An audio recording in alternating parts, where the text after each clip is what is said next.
Prodi Administrasi Publik. Halo, saya Khairunisa Dewi Kakak dari Prodi Administrasi Publik.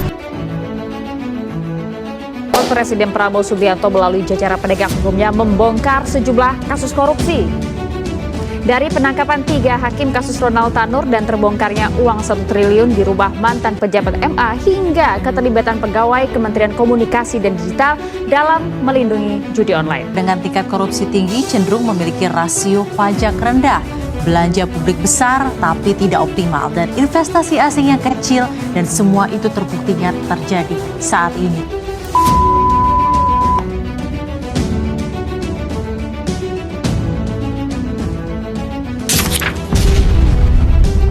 Korupsi adalah sebuah tindakan atau perilaku yang menyalahgunakan wewenang atau kekuasaan kita untuk kepentingan pribadi ataupun kelompok tertentu.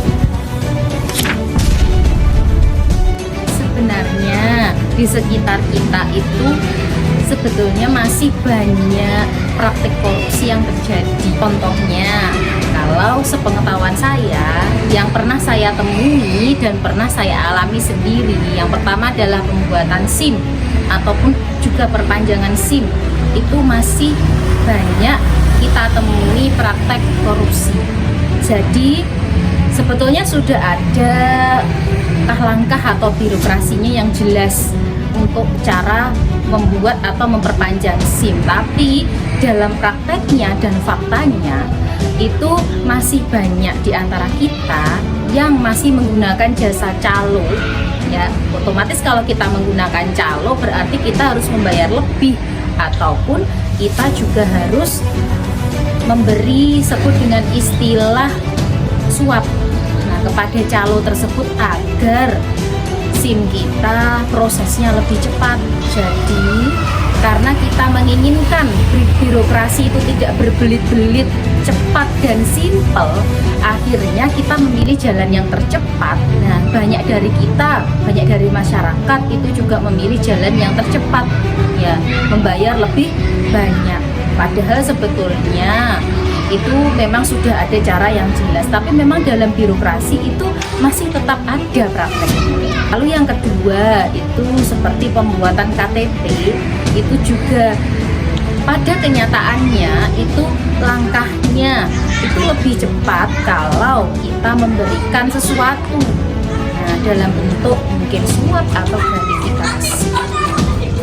Lalu yang ketiga, pada saat kasus-kasus yang banyak terjadi saat ini itu tentang korupsi dana desa.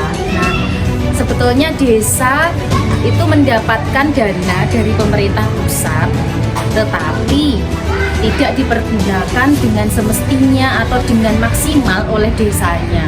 Jadi banyak desa-desa yang masih, contohnya saja jalannya masih harusnya dibangun jalan yang lebih baik, tapi jalannya masih banyak yang berlubang, jalannya masih juga belum pembangunannya belum merata. Nah, seperti itu. Jadi dana-dana yang dari atas, dari pusat itu tidak ada transparansi yang jelas kemana. Nah, dan masyarakat juga tidak tahu. Pendapat saya pribadi, kasus korupsi yang terjadi, sebetulnya saya sangat tidak setuju, ya. Menyayangkan hal itu, mengapa sampai bisa terjadi dan sebanyak itu. Ternyata di masyarakat kita, terutama di kalangan yang memiliki jabatan, itu masih menjamur dan membudaya. Bukan hanya terjadi begitu saja, tapi memang membudaya, mengakar. Makanya selama ini itu sulit sekali untuk diberantas. Tapi saya apresiasi dengan pemerintah saat ini, karena pemerintah saat ini, sekarang ini itu sudah banyak sekali membongkar, banyak sekali yang memberantas serta mengatasi korupsi-korupsi yang sudah terjadi.